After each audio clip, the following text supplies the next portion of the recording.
Olá pessoal, tudo bom? Gente, nós estamos aqui, na sexta parte, do livro dos Hebreus, Como é que vocês estão? Estão estudando? Legal? Tá?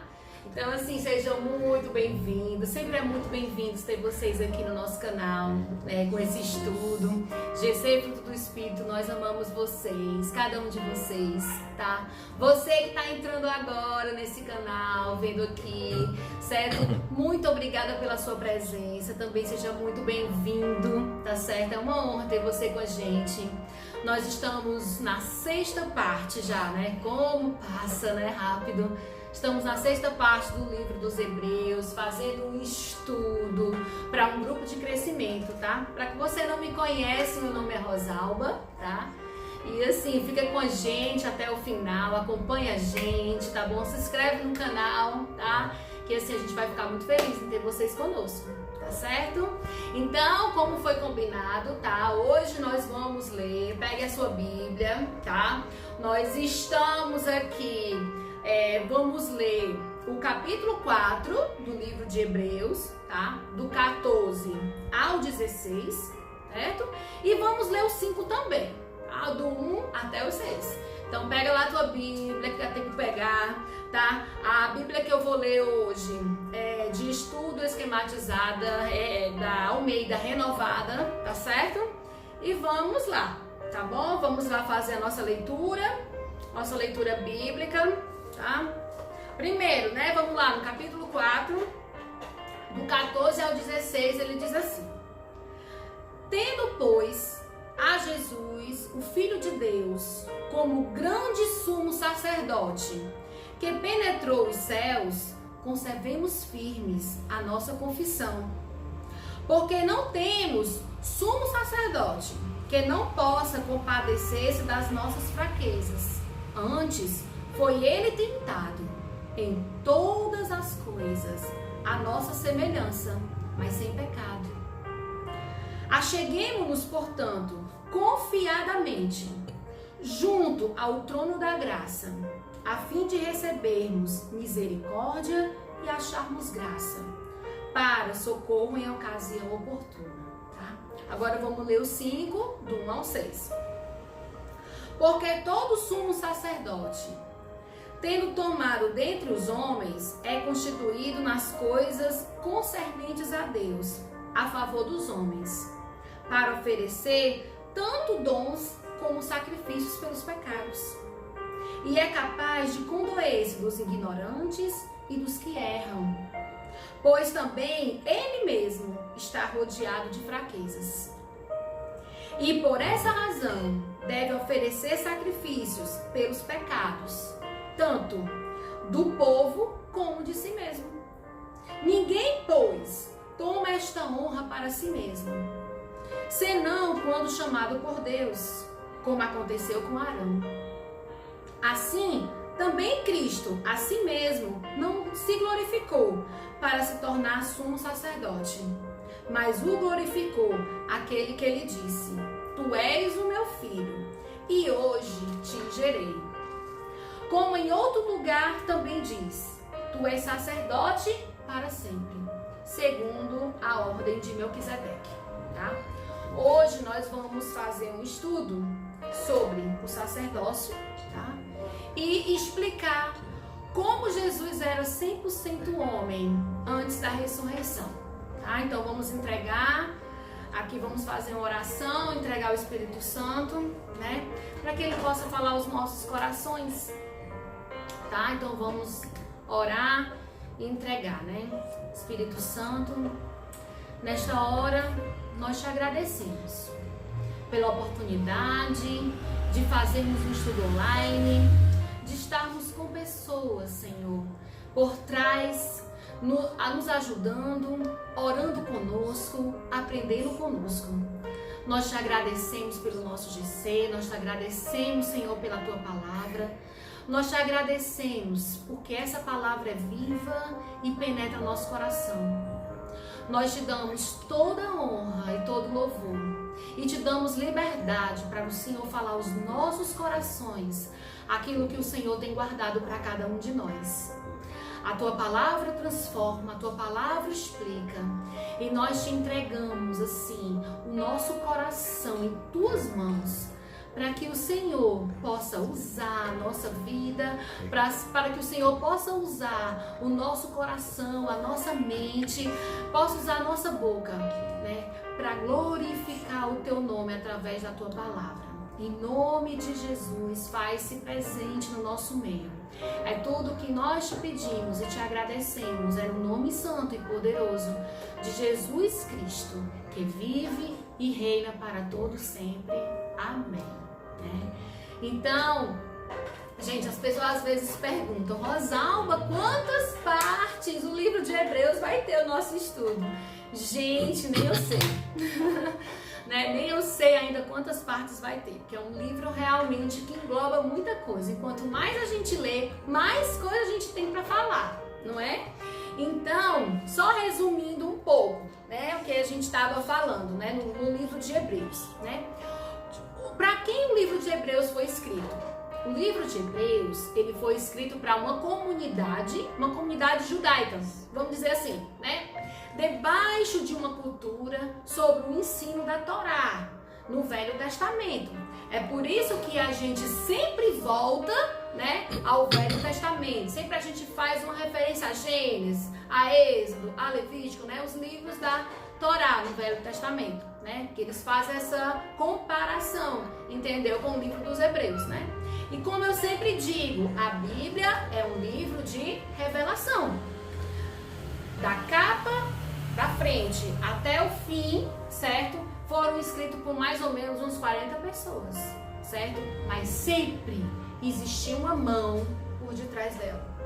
A mão de Deus sempre estava por detrás das pessoas que estavam escrevendo. É um livro santo.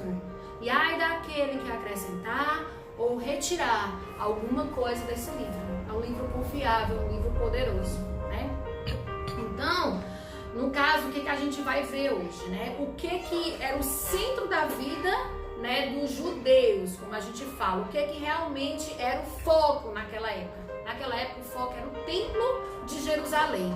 Aí você pergunta, mas por que o Templo de Jerusalém? Exatamente porque era onde eram oferecidos os sacrifícios de animais pelo sacerdote, que era um homem escolhido por Deus, tá? Então, a gente pergunta o seguinte, Rosalba, aonde começou no caso, o primeiro sacrifício? Como se começou? Vamos contar um pouquinho da história do sacrifício. Aonde foi que começou? Então vamos voltar um pouquinho lá no livro de Gênesis, tá certo? Lá no Jardim do Éden. Vocês lembram? Deus fez Adão e fez Eva, não foi? Mas o que foi que eles fizeram? Eles pecaram, E por eles terem pecado, eles fizeram o quê? Se esconderam. Se esconderam de Deus. Por que eles se esconderam? Porque eles se viram nus, não é? E a Bíblia fala, qual foi a roupa que eles fizeram para eles? Então eles pegaram plantas, eles pegaram folhas e fizeram a roupa deles para se mostrar vestidos, Fizeram isso, mas a Bíblia fala que Deus fez para ele roupas de peles de animais. Deus fez para ele essas roupas. E aí é onde se encontra o primeiro sacrifício, tá? Foi matado, feito um sacrifício de um animal. Para quê? Para cobrir o pecado de outras pessoas. No caso, Adão e Eva, Então foi sacrificado o sangue de um inocente, que era um animal, certo? Para cobrir o pecado de outras pessoas, Então foi aí onde começou os sacrifícios. Então é desde o Jardim do Éden que começou os sacrifícios. E aí foi seguindo, Foi seguindo, tá? Então, aí depois começou o sacrifício, Foi de Caim e Abel, a história de Caim e Abel, tá? Então, Abel ofereceu o que para Deus? Ofereceu o mais excelente sacrifício, do que o seu irmão Caim. certo? Por quê? Porque Caim ofereceu o quê? Caim ofereceu o produto da terra. E Abel ofereceu o quê? Abel ofereceu o sangue de um animal. E aí se foi-se, né, a história dos sacrifícios. Então, quando chega na época de Moisés, é que Deus estabelece os sacrifícios de animais, né? E aí uma ovelha, certo? Um animal que não tinha culpa nenhuma, certo? Culpa nenhuma, era degolada, era morta. Seu sangue era derramado. Para quê? Para expiar, ou seja, para cobrir os pecados de alguém que era culpado, certo? Então acontecia isso naquela época. Então Deus, ele escolheu Arão. Quem era Arão? Arão era o irmão de Moisés, tá? Deus escolheu Arão para ser o primeiro sacerdote. Aí a partir daí onde começou, tá? Então ele mandou Moisés fazer roupas, tanto para Arão como para os filhos de Arão. Derramou óleo na cabeça de Arão e aí instituiu como primeiro sumo sacerdote, tá, de Israel, certo? Então foi escolhido por Deus, tá? Mas gente, assim, quem era o sumo sacerdote? Quem era o sumo sacerdote? O sumo sacerdote era como se fosse o chefe dos sacerdotes, entendeu? Era a pessoa mais importante, entendeu? É aquele que ficava na parte mais elevada. Era a pessoa mais importante. Ele fazia tanto o trabalho dele como sacerdote, como ele também tinha outras funções, né? Aí assim, Rosalba, quais as outras funções, né, que o sumo sacerdote também tinha que ter? Ele consultava a Deus a respeito, assim, por exemplo, de assuntos, certo? Que não sabiam como decidir, né? E como é que ele fazia isso? Existiam umas pedras, tá? Ele jogava essas pedras de Urim, Tumim, tá? Ele jogava. Essas pedras é como se tivesse, como se fosse uma moedinha de cara ou coroa, tá? Tinha os dois lados, tá certo? Então ele jogava essas pedras, tá? E quando elas se misturavam, elas paravam assim, os sacerdotes sabiam a direção que tomar. Então era isso que acontecia, era bem interessante. Então eles sabiam, então eles tinham essas outras funções também, né? E o sumo sacerdote era um representante de Deus naquela época, da velha aliança, né? Ele representava Deus, ele intercedia pelo povo, ele era o intercessor do povo. E uma vez por ano, ele entrava no Santo dos Santos, entendeu? Para oferecer sacrifício para o perdão dos pecados dele e das pessoas, né? Então, para a gente entender um pouco melhor, tá? Eu fiz aqui um desenho de um tabernáculo, tá? Eu quero que vocês observem bem, tá? Esse desenho aqui que eu fiz, um tabernáculo. O tabernáculo eram 3 partes, tá bom? Nós tínhamos o átrio, tá? Que é essa parte maior, certo?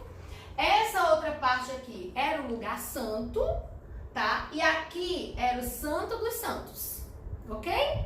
Então, aqui, essa parte aqui do átrio, que é a parte maior que a gente pode ver, tá? Quem é que ficava nesses lados aqui? Tanto os judeus que ficavam, como também os sacerdotes, tá? Aqui, gente, era uma portinha, ó. A portinha de entrada. Eles entravam por aqui, certo? E ficavam nessa região, espalhados aqui, ok? Quando eles entravam nessa parte do átrio, gente, tem Bíblia que diz átrio e tem outras também que fala de pátio, tá certo? Então, átrio ou pátio é a mesma coisa, tá? Então, eles entravam, sacerdotes, né, entravam por essa porta e chegavam até aqui. O que é isso aqui? Isso aqui, gente, é um lugar dos sacrifícios. Os sacrifícios dos animais eram feitos aqui, tá? Então, os animais eram mortos aqui. Assim, quando você entrava, tá? Você já via o lugar do sacrifício. Então, pegava os animais e colocava aqui para sacrificar os animais. Após o sacrifício desses animais, o que o sacerdote fazia antes de oferecer, antes de entrar no lugar santo? Eles lavavam as mãos. Eles higienizavam as mãos. Então, aqui, isso aqui era uma pia, para eles poderem lavar as mãos deles, tá? E logo após é que ele entrava, tá certo? Aqui, ó, é um candelabro, tá certo? O que é um candelabro? Um candelabro é como se fosse uns castiçais, tinha 7 luzes, tá certo? Uns castiçais, por isso que eu botei aqui 7 pontinhos, então tinha umas luzes, que essas luzes acendiam aqui, tá certo? Esse outro lugar que ficava em frente era a mesa dos pães, tá? E bem aqui, certo? Era o altar do incenso. Então, o que acontecia? Os sacerdotes entravam e vinham oferecer no altar do incenso o sangue dos animais, para perdão dos pecados, tá bom? Mas uma vez por ano, o sumo sacerdote vinha, fazia todo esse trabalho, mas ao invés dele chegar até aqui, ele passava, tá? E vinha para esse outro aqui lado, que era o Santo dos Santos, tá? Aqui era o véu, o véu que foi rasgado, certo? Esse aqui é o véu que separava o lugar santo dos santos. Gente, o Santo dos Santos era um lugar escuro, bem escuro mesmo, tá? E aqui, ó, era a Arca da Aliança, era representada. Tudo escuro. Essa Arca da Aliança era feita de ouro, tá? Ouro puro, puro mesmo. E em cima dessa Arca da Aliança existia 2 querubins, né? Que são anjos, como a gente viu, anjos de asas, tá? E as asas deles ficavam assim, um em volta do outro, tá bom? Aqui. Então, uma vez por ano, ele vinha até aqui, certo? E intercedia e fazia todos os sacrifícios e deixava o sangue dos animais aqui, tá? Neste lugar, tá? Então, aqui é a figura do tabernáculo que eu tentei passar para vocês. Espero que vocês tenham entendido mais ou menos a figura do tabernáculo, tá certo? Se a gente tivesse assim, no caso, no presencial, a gente podia até fazer uma maquete. Acho que ficava bem legal, né? Mas é mais ou menos isso aí, tá certo? E aí, era toda a vida, né, que onde eram feitos os sacrifícios, certo? Só que depois, gente, depois as coisas foram se aperfeiçoando, né? E veio a construção do templo, tá certo? O templo de Jerusalém. E o sumo sacerdote não passava mais a entrar no tabernáculo, e sim no templo, o templo de Jerusalém. Como é que ele fazia? Ele também sacrificava os animais, mas dessa vez ele pegava tipo assim, uma vasilhazinha, tá? Com o sangue do animal dentro, e até o lugar do Santo dos Santos dentro do templo, e aí ele molhava o dedo, certo? Nesse sangue, e colocava nas pontas do altar. Ele fazia isso, ele representava o povo levando o sangue ali naquele lugar, certo? Então, vamos fazer um resumo, né? Então, o sumo sacerdote estava ali para quê? Qual era a função do sumo sacerdote? Ele representava Deus para os homens. Era isso que ele fazia, né? E ele era um intermediário, tá certo?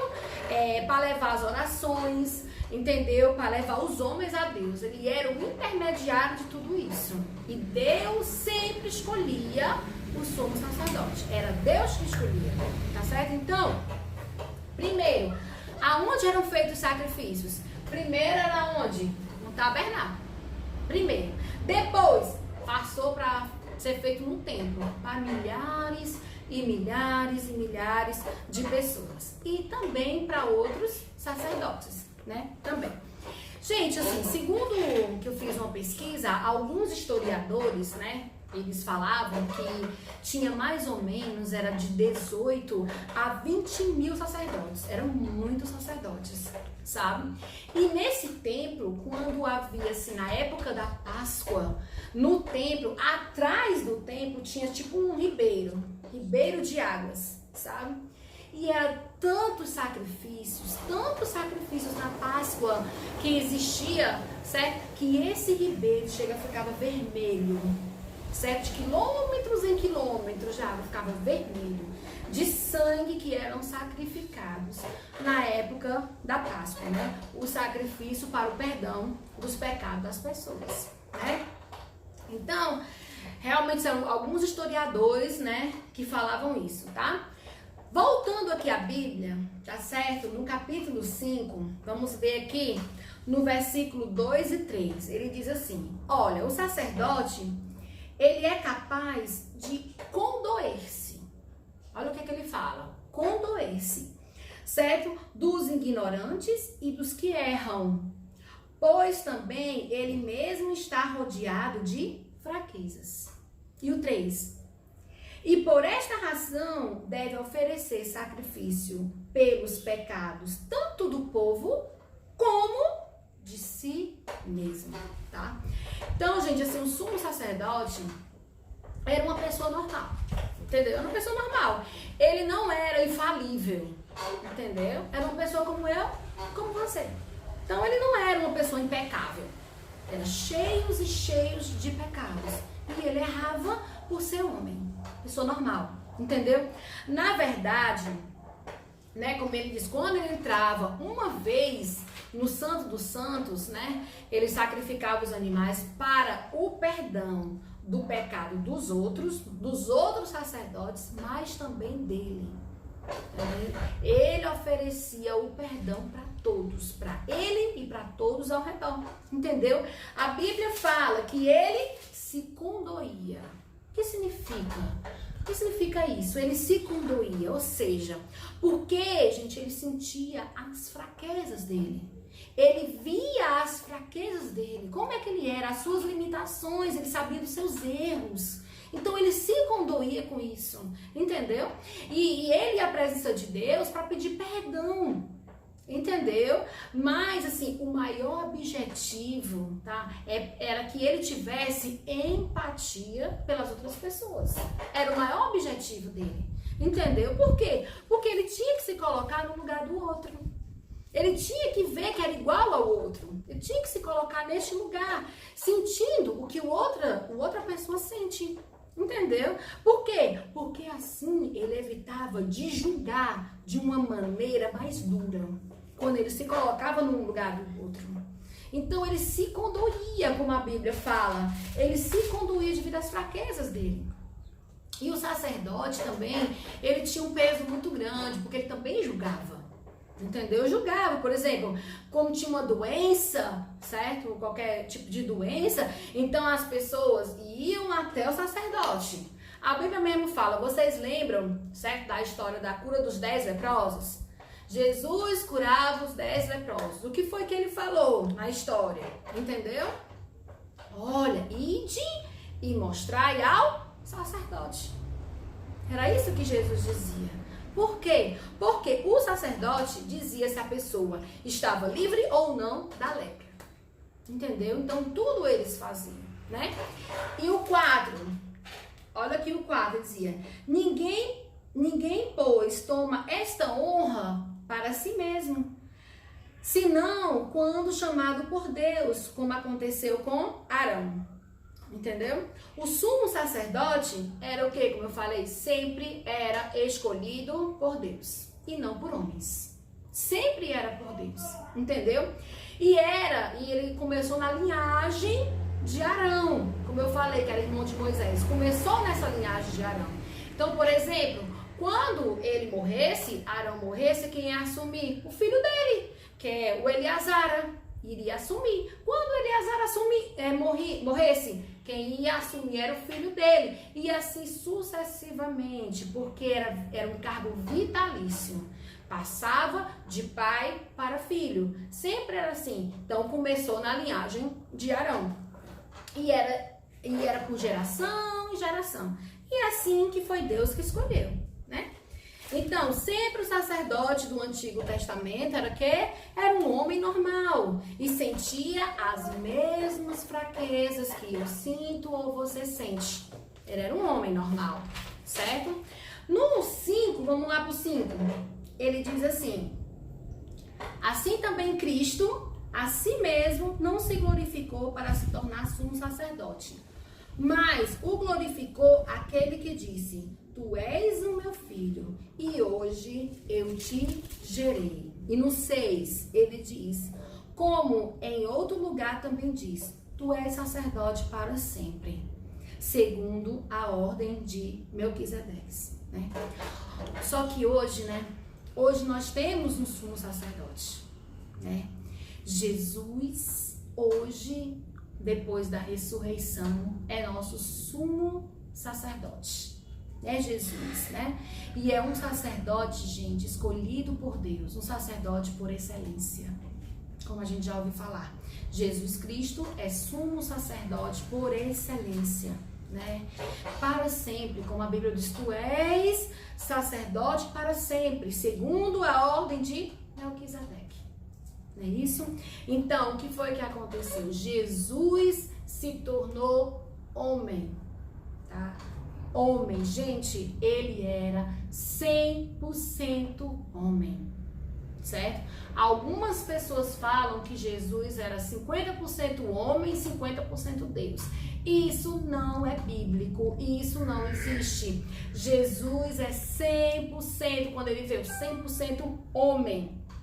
Jesus, ele sentiu as nossas dores. Jesus, ele sentiu as nossas limitações. Jesus, ele nasceu como um bebê, ele se criou como nós nos criamos. E ele era homem, com o mesmo corpo que nós temos. Ele era homem. E Jesus venceu o pecado como homem. Tá? Ele venceu todo o pecado como homem. Tá? Ele fez milagres no poder do Espírito Santo como homem. Tá? Ele não viveu como Deus aqui nessa terra. Não viveu como Deus, certo? Existem alguns atributos, como a gente falou. A gente pode até dar uma pincelada depois, quando terminar os livros de Hebreus, e falar nos atributos de Deus, que é muito importante, né? E eu tenho 3 coisas para provar para vocês que Jesus era 100% homem, só homem. Jesus não era Deus, certo? Das 3 coisas, das características que eu coloquei, era a onipresença, a onipotência, a onisciência.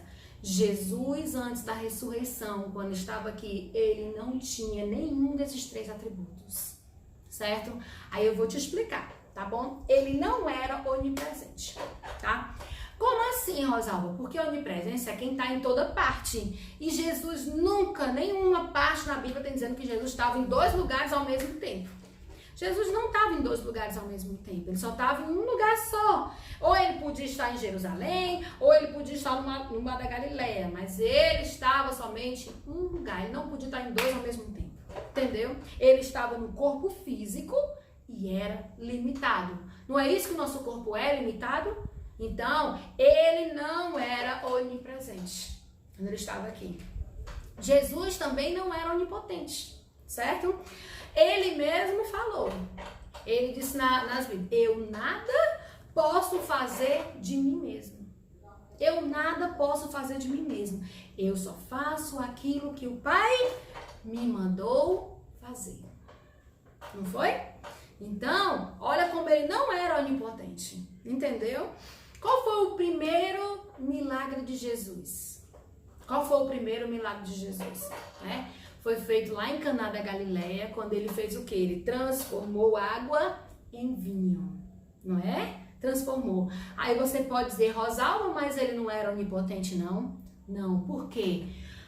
Quando a gente vê a linhagem da história, quando Jesus transformou água em vinho, ele só fez esse milagre depois de ser cheio do Espírito Santo após o batismo.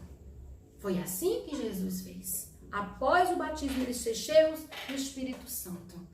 Então, tudo aquilo, como a Bíblia mesmo fala, tudo aquilo, Jesus diz, tudo aquilo que eu fiz, vocês podem fazer também, melhores ainda. Entendeu? Então, ele fez, depois que ele foi batizado, recebeu o poder do Espírito Santo, foi que ele transformou a água em vinho, tá? E aí, Rosalba, ele não era também onisciente. Vamos provar? Vamos. Ele não sabia todas as coisas. Não sabia todas as coisas. Quando foi perguntado para ele assim, Senhor, quando será o dia da tua volta? Aí ele disse assim, nem os anjos, nem o Filho sabe, somente o Pai, que está no céu. Então ele não era não sabia todas as coisas, eles não eram oniscientes, tá entendendo? Então, assim, às vezes tem alguns questionamentos com isso, né? Sobre a história de Natanael, né? As pessoas questionam muito sobre essa onisciência. Ah, Jesus era onisciente por causa da história de Natanael. Não, gente, Jesus não era onisciente, ele era 100% homem. Ele não tinha esse atributo quando ele estava na terra, né? E o que foi a história de Natanael? Não sei se vocês sabem a história de Natanael, mas é uma história muito legal, certo? Eu vou fazer tipo um resumo rapidinho sobre essa história de Natanael, tá? Natanael, ele tinha mais ou menos a mesma idade de Cristo, de Jesus. Eles nasceram na mesma época, tá? Porque quando Herodes, né, soube que Jesus nasceu, o que foi que Herodes disse? Ah, tem que matar todos os meninos menos de 2 anos. Não foi? E o que foi que a mãe de Natanael fez? Natanael tinha essa idade e era menino, né? E a mãe não queria perder o seu filho. E ela teve uma ideia. Ela disse assim, olha, eu vou esconder Natanael debaixo de uma figueira, né? E aí ela pegou as folhas da figueira e tal e escondeu Natanael lá debaixo da figueira. Engraçado, né? Como as coisas acontecem. Uma criança menos de 2 anos escondida lá. O que a gente imagina? Que ela vai chorar, que ela vai sair, que todo mundo vai encontrar. Pois não encontraram Natanael. Os soldados passavam pela figueira, todo mundo passava, mas não encontravam Natanael, certo? E a mãe orava e pedia a Deus que guardasse o filho dela, entendeu? Para que ele um dia conhecesse o Salvador, né? E aí, passados uns tempos, né, quando Natanael, ele tinha 15 anos, né? A mãe dele contou para ele o segredo e contou toda a história, que tinha escondido ele e tal, contou tudo para ele. E ele ficou sabendo de toda a história e guardou para dentro de si aquele segredo, onde ele e a mãe dele sabiam a respeito desse segredo, né? E aí depois, né, quando a Bíblia fala que Filipe queria apresentar Jesus a Natanael a Jesus, queria apresentar e tal. E quando apresentou, Jesus disse para ele, ah, eu já sei quem você é. E Natanael disse assim, sabe? Sei sim, eu sei que você estava escondido na figueira. E aí ele ficou, aquele segredo, ele ficou chocado. Mas como é que Jesus sabia? Como é que ninguém sabia? Isso era um segredo. Aí por conta disso, as pessoas acham que Jesus tinha esse atributo de onisciente, tá? Mas não, gente, como é que Jesus sabia? Essa ficou o ponto de interrogação, porque realmente ele aceitou a Cristo, ele viveu para Cristo depois desse segredo que foi revelado, né? Porque Jesus, certo? Ele estava o quê? Ele tinha, certo? Dons espirituais. Jesus, ele tinha dons, e quando a gente tem dons do Espírito, a gente tem palavras de afirmação, palavras de sabedoria, palavras de revelação. Ele não era onisciente, mas o Espírito Santo o havia informado, certo? Através dos dons do Espírito Santo, né? O que isso eu posso ter e você pode ter, como humanos, do jeito que Jesus era. Humanos, homem, é isso que eu quero provar, que Jesus era homem. E ele venceu o pecado como homem. E só quem tem dons é quem tem um alto relacionamento com o Espírito Santo. E o Espírito Santo revela. Já ouviu falar que às vezes alguém chega, tá orando e revela a sua vida inteira, desde quando você nasceu até aquela fase que você está? É revelação. E Jesus, como homem, pelo relacionamento que ele tinha com o Espírito Santo e com o Pai, ele tinha esses dons de revelação e foi revelado para ele, entendeu? Que Natanael estava debaixo da figueira. Como são as coisas? Porque Ele nunca morreu, nunca encontraram ele, né? Mas Deus, na sua presciência, entendeu? Ele já sabia o que ia acontecer, porque Deus, ele sabe todas as coisas. Deus, ele sabe, você tem um livre-arbítrio, eu tenho um livre-arbítrio de escolher, mas Deus sabe quem é que vai ficar do lado de quem, né? Deus sabe todas as coisas, entendeu? E isso, gente, de adivinhar essas coisas naturalmente, certo? Ninguém pode saber. Naturalmente isso não existe. Como é que ia adivinhar? Entendeu? Não tem como, certo?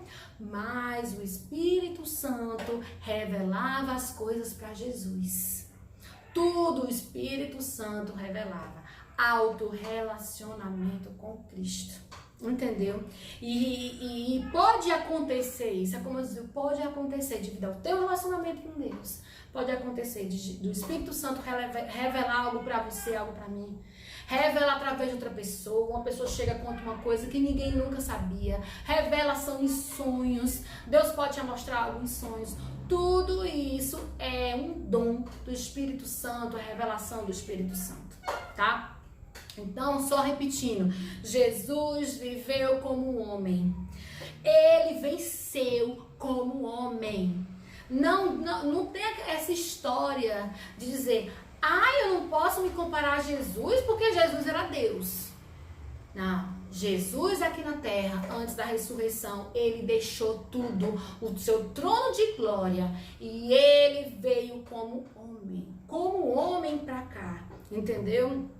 E só Jesus mesmo, não ofereceu sacrifício de animal. Só ele não ofereceu sacrifício de animal.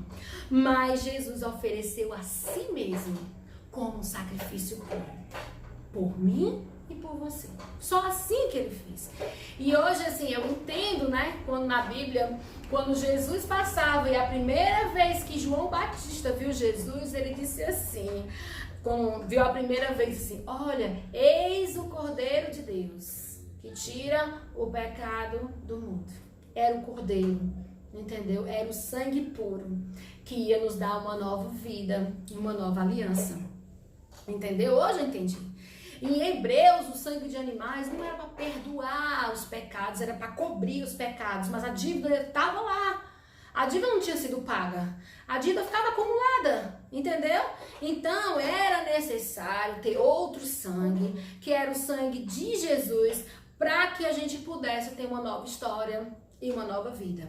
Jesus era o próprio sacrifício oferecido no lugar de animais, no lugar de ovelhas, que era a maioria que eram sacrificadas, entendeu? De maneira que hoje nós não precisamos mais de nada, de oferecer sacrifício nenhum para Deus. Jesus já fez por completo, tá entendendo? Jesus fez tudo. Pensa aqui comigo, tá? Que hoje ainda nós temos um sumo sacerdote. Hoje nós temos um sacerdote sentado aonde? À direita de Deus Pai. Está sentado lá, a favor da minha vida e da sua vida. Esse sumo sacerdote, ele não é mais humano. Ele não é mais, depois da ressurreição, não é mais humano, né? Mas ele foi constituído por Deus para interceder por nós aqui nessa terra. E nos deu, ainda deixou o Espírito Santo para nos guiar e nos orientar. Jesus é o único intermediário entre Deus e os homens. Naquela época era quem? Um homem normal, um sumo sacerdote normal. E hoje nós temos um sumo sacerdote por excelência, que não é homem, entendeu? Intercedendo por nós, certo? Em favor da gente, entendeu? Jesus está nesse lado, entendeu? Então não existe outro. Não existe nada, nem parecido, né? Então veio o primeiro Adão que pecou, veio o segundo Adão, que era sem pecados, que ofereceu o seu sangue por mim e por você. Esse segundo Adão é Jesus, que pagou o preço por completo, nos salvando. Não virá mais terceiro Adão, não precisa mais de nenhum outro. Jesus completou, abriu a obra por mim e por você, por nós. Nós nunca devemos esquecer tal coisa. o que Jesus fez. Jesus é poderoso para fazer o que Jesus fez, certo? Nada se compara. Não existe comparação, é poderoso, né? Como diz uma canção que diz: poderoso é o nome de Jesus. Poderoso é o nome de Jesus. Confesso e as cadeias caem, todos se curvarão. Poderoso é o nome de Jesus. Eterno Rei, tu reinarás para sempre. Eu cantarei, teu nome adorarei. Exaltarei e o mundo há de ver. Suficiente a nós, teu nome é Jesus. Jesus, tu és suficiente a nós. Só Ele. Jesus, tu és suficiente a nós. O caminho, a verdade, a vida, só tu nos leva a Deus. Jesus, tu és suficiente a nós.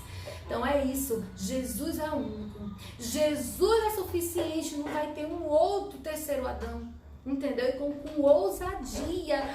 Hoje a gente é convidado a entrar nesse Santo dos Santos, na presença dele, aonde a gente estiver, em lugar que a gente está, porque só Jesus é digno de toda honra, de toda glória, de todo louvor, e não há outro, tá certo? Jesus é suficiente a nós, tá? Então eu quero agradecer, espero que vocês tenham aprendido, tá? Aprendido essa terceira parte. Na próxima vez, quando eu vier com a sétima parte, a gente vai falar sobre a morte de Cristo, tá? Que é a nossa continuação do capítulo 5, tá? Eu quero que você receba uma bênção de Deus na sua vida, tá? Eu quero que você faça assim com as suas mãos. E eu vou decretar uma bênção através dos céus para a sua vida, tá? Então, que Deus te abençoe. Que Deus faça resplandecer o rosto sobre você, sobre toda a sua casa. Que haja paz, haja prosperidade no seu lar, na sua família. Que você viva com Deus, que seu coração seja generoso. Que você tenha um alto relacionamento com o Senhor.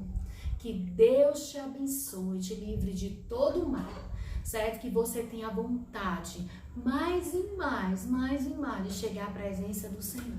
Em nome do Senhor Jesus, tá? Então vamos agradecer a Deus.